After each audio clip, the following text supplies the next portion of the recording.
అంతర్జాతీయ మహిళా దినోత్సవం సందర్భంగా శ్రీ భాగ్యనగర్ అయ్యప్ప సేవా సమితి ఆధ్వర్యంలో మహిళా దినోత్సవం ఘనంగా నిర్వహించారు.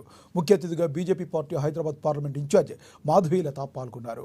శ్రీ భాగ్యనగర్ అయ్యప్ప సేవా సమితి కార్యాలయంలో మహిళలందరూ కేక్ కట్ చేసి సంబరాలు ఘనంగా చేసుకున్నారు. మహిళలందరూ అన్ని రంగాల్లో రాణించాలని, ఆది నుంచి మహిళలను గౌరవించే సంప్రదాయం మనదని తెలిపారు.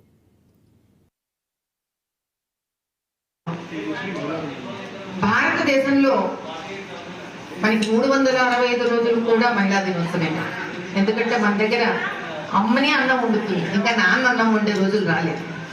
కాబట్టి ఇంత అద్భుతంగా ఇక్కడ ఈ చిన్నారులందరూ పెరిగి ఆనందంగా ఆరోగ్యవంతంగా పెద్దవాళ్ళు అవ్వాలంటే ఎంతో మంది స్త్రీమూర్తులు వీళ్ళకి అమ్మలు అవ్వాలి. అంటే ఇంకా పెళ్లి కాని కన్నపిల్లలు కూడా ఇక్కడ అమ్మలే, ఎందుకంటే అంత పెద్ద మనసు ఉంటే తప్ప వీళ్ళకి సేవ చేయలేం. కాబట్టి ఇక్కడ ఈ సంస్థ కోసం కష్టపడుతూ వాళ్ళ ప్రేమను, వాళ్ళ సమయాన్ని, వాళ్ళ ఉత్సాహాన్ని కేటాయించే స్త్రీమూర్తులందరికీ కూడా ఈరోజు అంతర్జాతీయ మహిళా దినోత్సవం సందర్భంగా నా శుభాభినందనలు, శుభాకాంక్షలు. తల్లి, మీరు నా ఆయుష్ కూడా పోసుకొని ఇలా చక్కగా పిల్లలందరినీ మీ కన్న బిడ్డల్లాగా చూసుకుంటూ ఉండాలి. మీ ప్రేమతో వీళ్ళు మహానుభావులు అవ్వాలని కోరుకుంటున్నాను.